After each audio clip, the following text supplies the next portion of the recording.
Hindi sinasadyang nadula si Pangulong Vladimir Putin ng Rusya at nasabi na may ganap na pagkakapantay-pantay na yon sa pagitan ng sandatang lakas ng Ukraine at Russian Federation sa Ukraine. Ikinagulat ito ng marami dahil malinaw na hindi planado ang pahayag at aktual na pag-amin na kapantay na ng Rusya ang Ukraine sa sitwasyon sa larangan ng digmaan. Sa kabuuan, marami ring kawili-wiling sinabi si Vladimir Putin tungkol sa larangan ng digmaan habang nagsasalita sa Economic Forum sa St. Petersburg. Agresibong tumugon si Vladimir Putin sa bukas na liham ni Vladimir Zelensky at sinabing walang saysay ang personal na pagpupulong dahil nais ng Rusya makamit ang layunin nila sa militar na paraan. Ngunit nadulas din si Vladimir Putin at sinabing mayroong tsak na channel ng komunikasyon sa pagitan nila ni Zelensky. Sabi ni Putin, may negosyantang bumibiyahe sa Moscow at Kyiv para maghatid ng mensahe. At ngayon, ibinunyag na ang pangalan ng negosyanteng ito. Siya ay si Roman Abramovich. Ang pangalan ko ay Alexei Pichi. Tara, pag-usapan natin ang paksang ito ng sama-sama. Pero bago tayo magsimula, hinihiling ko sa inyo na mag-subscribe sa channel na ito, mag-like, mag-iwan ng kahit anong komento, at mag-subscribe din sa aking Telegram channel na Pichi News. Makikita ang link sa deskripsyon ng video. Sa forum sa Petersburg, maraming interesante ang sinabi ni Vladimir Putin, pero madalas parang propaganda lang ang mga iyon. Minsan, si Vladimir Putin ay biglang nadulas.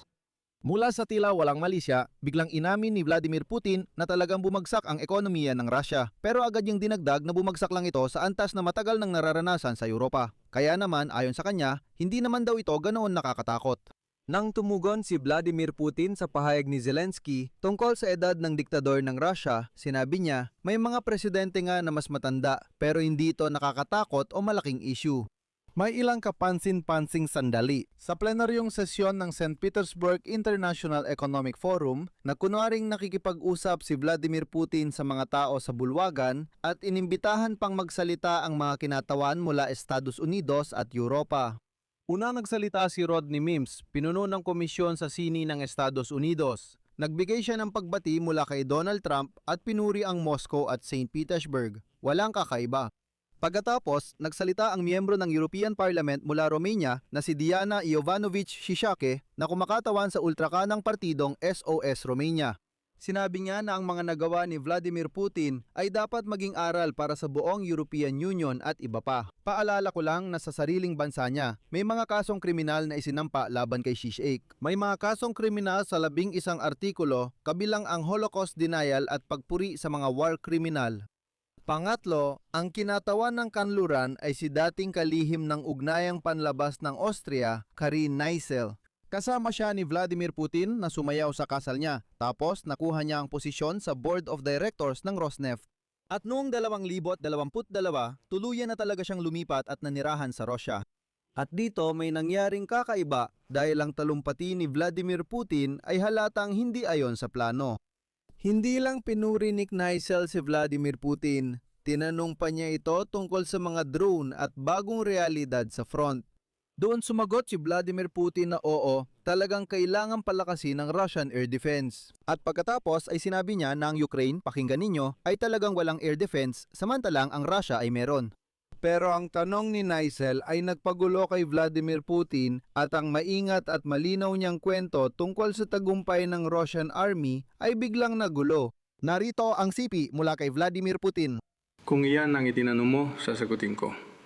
Sa larangan ng labanan, may pagkakapantay-pantay. Sa ilang bahagi, may kalamangan tayo sa ilang lugar. Ganon din ang sitwasyon pagdating sa long-range aviation, yung mga aeroplanong ganitong klase. Hindi naman sana ito magiging malaking banta kung agad lang tayong gumawa ng tamang desisyon at pinalakas ang ating mga kakayahan.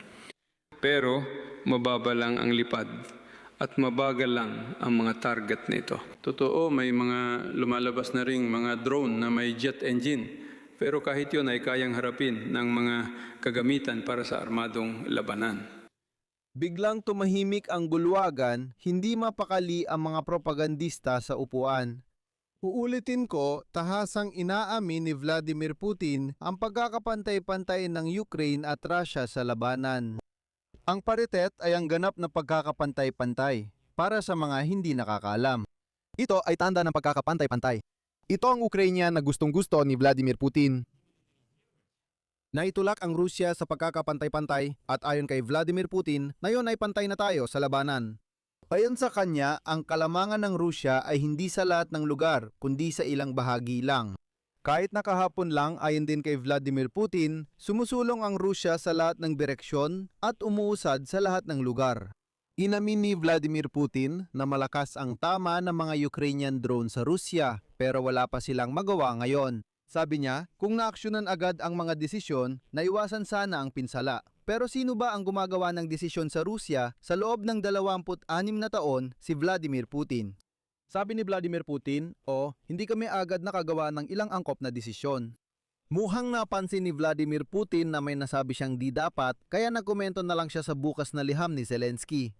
Ayon, para bang, tulad ng isang tunay na siga mula sa eskinita ng St. Petersburg, bigla niyan inatake ang kanyang kausap.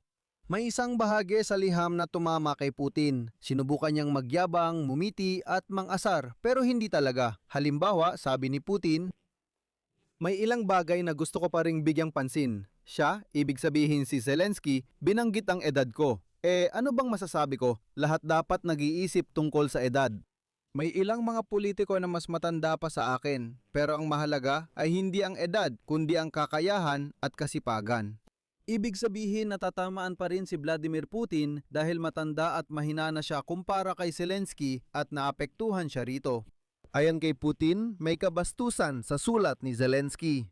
Sabi niya, layunin ng sulat na hadlangan ang pagkikita nila. Pero ang diktador ng Russia mismo nagsabing ayaw niyang makita si Zelensky. Wala akong dahilan para magkita tayo. Layunin ng Ukraine na pigilan tayo pero kailangan natin ng kasunduan. Bago makipagkita kay Zelensky, kailangan may solusyon muna sa sigalot. Patuloy na isusulong ng Russia ang denazifikasyon ng Ukraine.